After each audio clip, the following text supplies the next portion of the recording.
Assalamualaikum warahmatullahi wabarakatuh. Waalaikumsalam warahmatullahi wabarakatuh. Selamat sore pemirsa. Selamat datang di acara Bincang Sawit kali ini.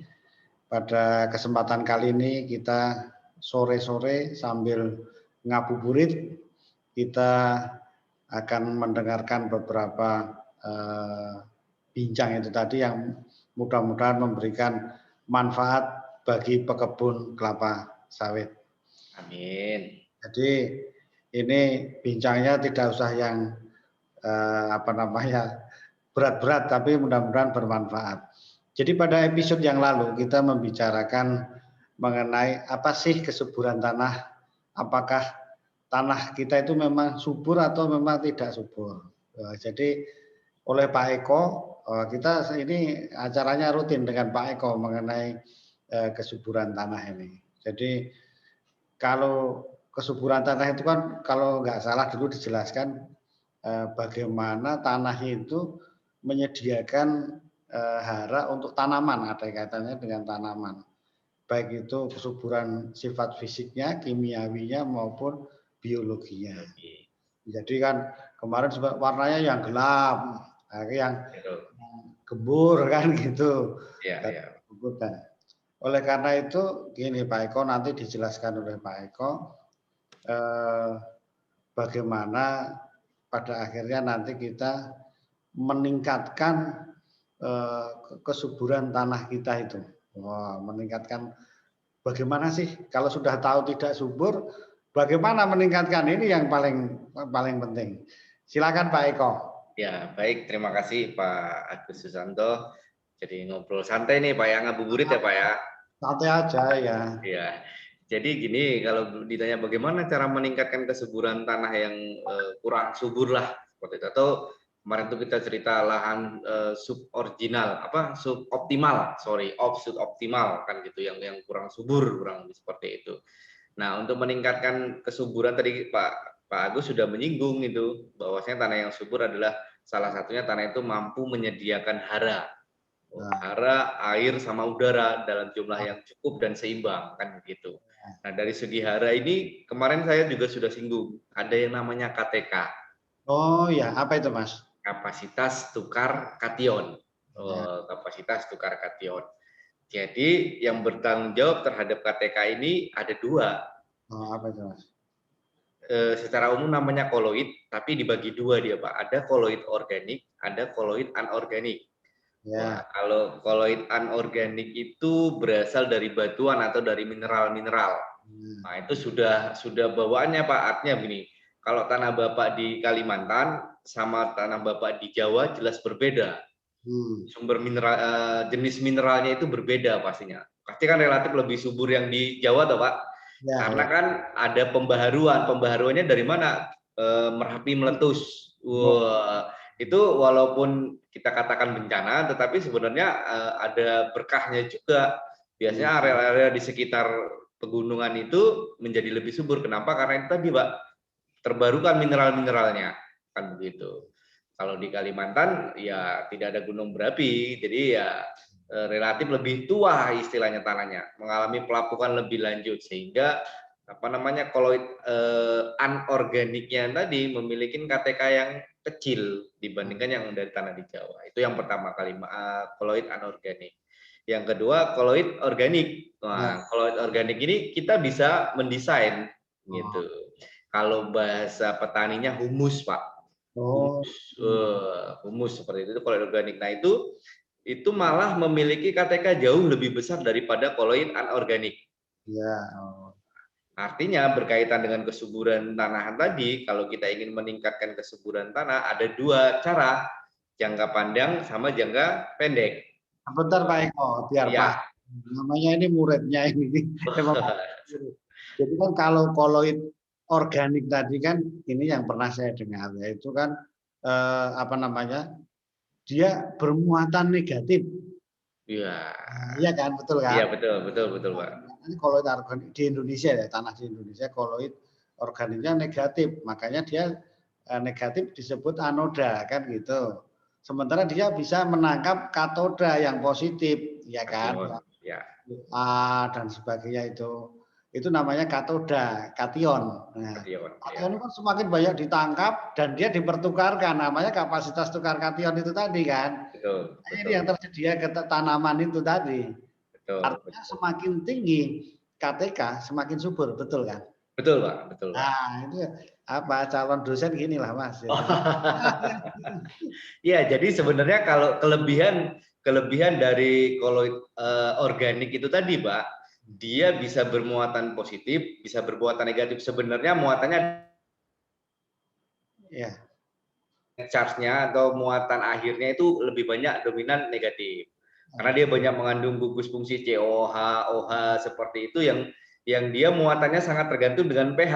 Karena COH atau OH-nya gugus fungsional itu mudah terdisosiasi seperti itu, Pak. Itu Pak Eko, berarti semakin tinggi KTK semakin bagus kan? Semakin tinggi KTK, semakin bagus, bisa dikatakan seperti itu, Pak. Itu kalau tanah subur berapa nilai KTK-nya? Wah, KTK-nya kalau kriteria itu di atas 20 mili ekuivalen per 100 gram itu sudah dikatakan subur. Oh Begitu. gitu ya. Tapi selain KTK juga sebenarnya ada yang lain yang perlu dilihat, Pak. Kejenuhan basanya gitu. Apa itu Mas? Kejenuhan basa itu total dari basa-basa yang ada di dalam tanah gitu. Oh ya, karena Jadi banyak lagi nanti apa kejenuhan aluminiumnya seperti apa kan gitu. Tapi secara umum kita melihat KTK sebenarnya sebagai salah satu indikator kesuburan tanahnya itu. iya, makanya itu kan nanti mau saya tanyakan itu bagaimana meningkatkan KTK kan Ya, sebetulnya. ya. Jadi saya pernah dengar Mas, wah KTK-nya sudah lumayan 12, benar itu Mas? Lumayan ya, kalau lihat awalnya berapa dulu gitu. Kalau dia di tanah-tanah berpasir gitu ya lumayan sudah gitu. Tapi kalau tanah-tanah kita di Sumatera ya tergolong rendah itu kan begitu. Jadi Iya. tergantung itu lagi, Pak. Oke Mas, itu kan berarti kan itu maksudnya tahu lah. Kemarin Iya, iya. kami kan gini Mas, mencoba mengukur lah gitu dengan alat berbagai macam yang sederhana maupun yang agak lumayan. Termasuk EC meter Mas, saya punya itu. Iya, Pak. Conductivity, electric conductivity itu kan. Terus nilainya sekian, semakin tinggi semakin bagus. Jadi kalau ini kan kita bedah Mas, kan beberapa macam lahan suboptimal itu bagaimana meningkatkan kesuburan itu tadi. Sesuai topik kita. Jadi kalau meningkatkan yang secara jangka panjang gimana caranya Pak Eko? Kalau jangka panjang tadi kan kita kembali lagi tadi Pak masalah KTK tadi. Jangka panjang ya jelas bahan organik Pak.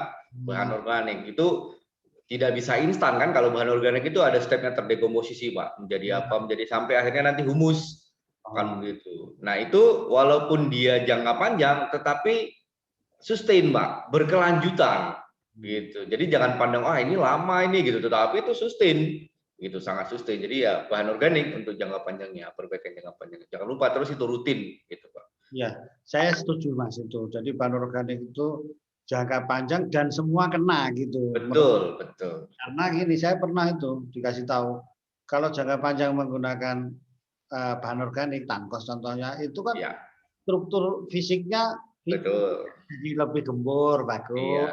iya Terus betul itu Pak. tadi kimiawinya juga aharanya tambah. Iya, iya. Terus itu tadi biologinya juga Biologinya benar. tambah. Jadi itulah ya jangka panjang Iya, iya. tambah dengan itu ya. Jadi Jadi dia holistik istilahnya Pak, secara keseluruhan. Wah, begitu. saya senang itu Mas. Ini kan saya aplikasikan di kebun saya yang sedikit itu juga Wah, sedikit-sedikit tapi di mana-mana nampaknya nih Pak. enggak itu cukup untuk apa aja untuk makan itu. Nah, Oh, jadi jadi jadi saya kan gini punya prinsip itu Mas. Wah, saya menerapkan ini, saya jangan hanya ngomong-ngomong, wah ini bahan organik, saya mendahulukan Mas.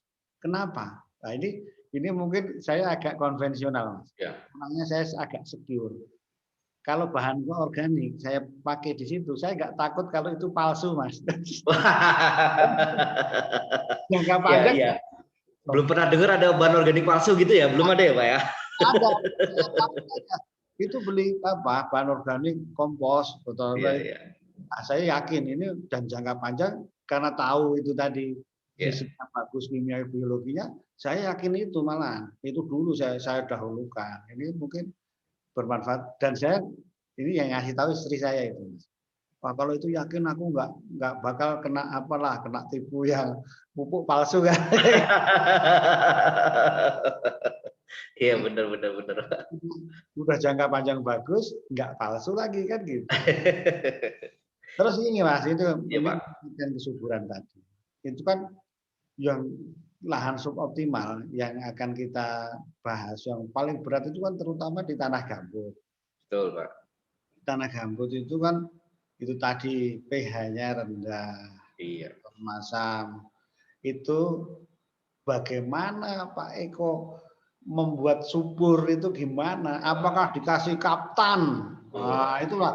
Itu saya sering saya nggak bisa jawab ya. Untuk pH-nya itu bisalah seluas itu dinaikkan jadi 5,5 gitu. Gimana Ya, Pak? kalau bicara gambut, Pak, sebenarnya agak berbeda dengan tanah mineral, Pak. Karena Ya, bahan induknya kan berbeda. Kalau tanah mineral itu bahan induknya kan batuan ya, Pak. Kalau tanah gambut itu kan bahan induknya memang bahan organik, sisa-sisa tanaman yang zaman dahulu kala yang sudah mati dan tertimbun karena proses perendaman seperti itu. Nah, jenis kemasamannya juga berbeda antara jenis kemasan pada tanah mineral dengan tanah gambut atau tanah organik, karena kalau pada tanah gambut itu biasanya kemasamannya itu lebih disebabkan oleh kandungan asam-asam organik yang tinggi di tanah gambut, dan biasanya kemasamannya itu sangat tergantung dengan pH, Pak. Itu. Nah, oh, bagaimana cara meningkatkan kesuburannya? Nah, ya. yang menarik ini menarik juga, Pak. Ada yang bertanya itu kan tanah gambut itu kan bahan organik. Kalau meningkatkan kesuburannya apa perlu ditambah bahan organik juga? Kan banyak itu yang bertanya itu, Pak. Apa Iya. perlu ditambah bahan organik? Gimana? Masa itu kan kayak apa istilahnya? Menggarami laut. Ah, Wah. Jadi sebenarnya jawabannya boleh, Pak. Malah harus. oh gitu ya.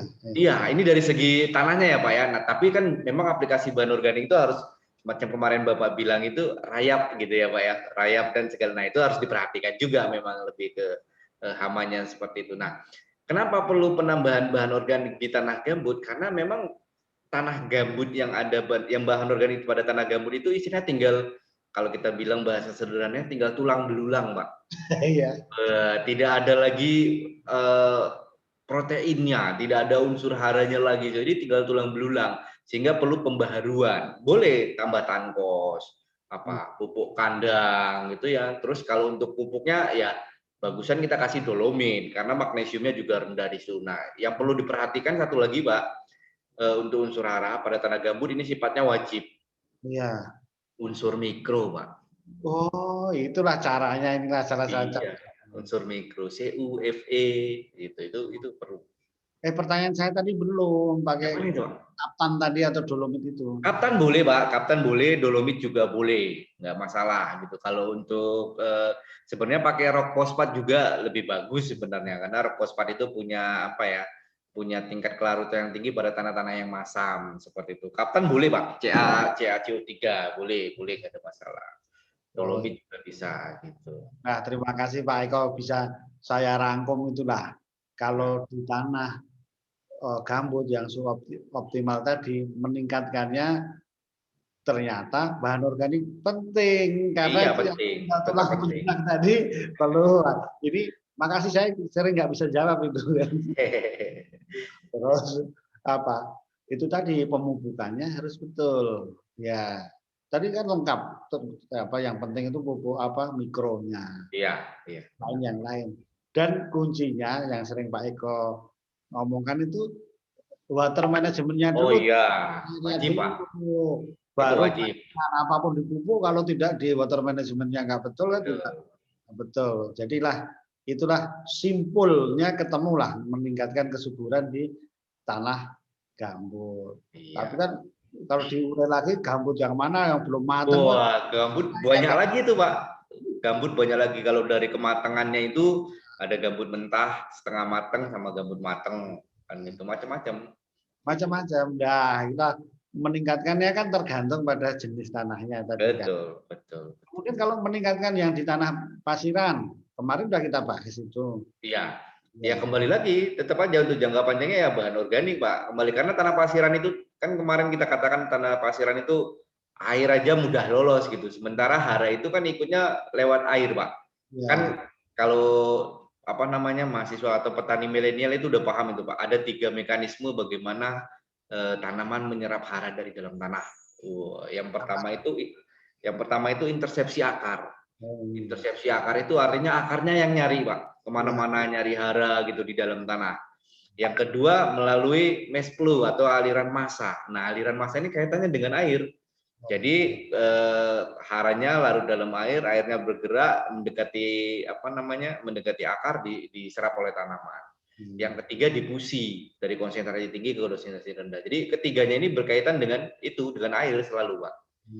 Gitu. Jadi kalau di pasiran ya tetap kembali lagi rohnya itu di bahan organiknya itu. Begitu. Terus ini kan beberapa kunci kan termasuk yang kontrol rilis atau slow rilis ya kan. Nah, jenis pupuknya juga perlu diperhatikan, frekuensi pemupukannya. Usahakan pergunakan carilah pupuk-pupuk yang slow rilis atau kontrol rilis. Sekarang kan teknologi pupuk sudah banyak Pak, sudah berkembang seperti itu. Jadi gunakan pupuk-pupuk yang seperti itu. Begitu bagus. Itulah itu tadi meningkatkan sudah 2 yang suboptimal ya meningkatkan. Terus kalau di ini daerah yang mereng-mereng itu kan yang berbukit itu kan selalu saya perhatikan Pak Eko. Itu mesti terus nggak subur, terus daunnya kuning-kuning, kekurangan Mg sama K itu biasanya. Nah, gimana cara meningkatkan di daerah mereng itu Pak Eko? Pertama gini, dalam pembangunan kebunnya awal waktu buka mungkin ya, waktu buka atau waktu replanting lah kita katakan seperti itu kan biasanya disorong Pak. Topsoil hilang Pak. Gitu ya. Topsoil hilang sehingga yang tersisa adalah subsoilnya begitu. Padahal kita tahu bahwasanya kesuburan tanah yang paling tinggi itu berada pada topsoil kan gitu. Nah, yang pertama kan harus diperhatikan itu kan bangunan konservasi tanah dan airnya Pak. Mau itu teras kontur, mau itu tapak kuda gitu ya. Itu harus diperhatikan. Atau roranya seperti apa. Kalau tapak itu ada spesifikasinya, dia harus membentuk sudut berapa, aplikasi pupuknya di sebelah tebingnya, tidak boleh di sebelah luarnya begitu supaya ketika hujan datang dia tidak jatuh ke bawah. Makanya seperti Pak Agus bilang tadi. Mas. Ya Pak. Jatuh itu ya mesti ke bawah, maksud jatuh ke atas. Kan bisa juga jatuh ke hati, Pak.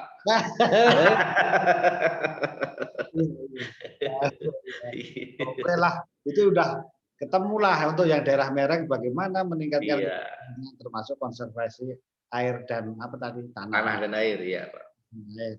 Jadi udah ketemu. Kalau meningkatkan kesuburan di tanah pasang surut gimana Pak Eko? Wah, pasang surut beda lagi. Pasang surut hampir-hampir mirip dengan gambut Pak. Kunci utamanya tata air Pak. Nah, di pasang surut nih yang uniknya itu kan ada kemungkinan atau potensi lapisan pirit. Lapisan sulfidik gitu yang dia biasanya khas itu Pak, warnanya agak kelabu gelap, terus teksturnya itu agak lembek-lembek gimana, terus aromanya khas sulfur. Nah, itu kalau teroksidasi atau kita kan biasanya menurunkan air ya Pak ya, mendrainasi airnya. Kalau dia sempat teroksidasi berada di atas, nah itu bisa menyebabkan pH tanah menjadi sangat rendah sekali. Itu yang bisa menyebabkan tanaman mati, kan gitu, keracunan. Jadi harus maintenance dulu Pak, maintenance dulu, usahakan lapisan piritnya itu tetap terendap dalam kondisi anaerob. Nah, kemudian untuk mengurangi efek itu tadi, lagi-lagi Pak, bahan organik juga penting karena dalam reaksi redox, reaksi oksidasi itu ada aseptor elektron, ada transfer elektron. Jadi bahan organiknya itu bisa berfungsi sebagai aseptor elektronnya gitu. Penting itu Pak. Terus pemupukan jangan lupa benam Pak. Benam. Cara-cara semua itu. Iya, baru kalau boleh di di mounding. Mounding itu apa Pak? Di bumbun. Nah, di bumbun. Tapi ingat bumbunannya jangan tanah dari sulfat masamnya, nanti kan biasa dikorek itu dari paret, diangkat di atas ya kan, terus ditanam kelapa sawit. Wah, terus tanahnya itu kuning-kuning gitu, sawitnya juga ikut kuning kan gitu. Ya, Pak Eko. Siapa? Ya, terima kasih. Kalau saya sama sampean ini kalau ngobrol nggak terasa. Iya. Itu mulai udah lebih ini dari 15 menit. Iya, jadi nanti kita sambung terus. Ngobrol kita ini sambil ngabuburit gitu kira-kira. Siap. Jadi coba saya simpulkan sebagai mewakili mewakili netizen, Mas. Oh iya. Bagaimana sih meningkatkan jika kesuburan tanah kita itu rendah? Satu kan jangka panjang dan jangka pendek sebetulnya. Jangka panjang ya dengan bahan organik sehingga akan memperbaiki fisiknya, strukturnya, kemudian kimiawinya juga akan mesti terbaiki, pH-nya, KTK, kemudian biologinya. Dan yang berikutnya adalah ya kalau kurang unsur haranya ya dikasih pupuk, dipemupukan itu tadi. Betul. Masing-masing lahan suboptimal itu yang kurang subur tadi dengan berbagai macam kespesifikannya beda-beda. Oh ya ini pakai dolomit, ini di gambut pakai pupuk mikro, di daerah yang tergenang menggunakan dibenam. Nah itu kan supaya efisiensinya meningkat kan gitu. Betul kan Pak Eko? Betul Pak, benar sekali Pak. Cara meningkatkan kesuburan tanah nanti kalau ditanya petani sudah paham lah. Nah, nanti kita bahaslah mengenai pupuk mana yang boleh dibenam apa saja. Oh siap. Itu pokoknya kita apalah sambil ngobrol-ngobrol ringan tapi bisa dicerna oleh masyarakat. Terima kasih Pak Eko sudah berbagi. Terima kasih Pak Agus. Sore kali ini. Assalamualaikum warahmatullahi wabarakatuh. Waalaikumsalam warahmatullahi wabarakatuh.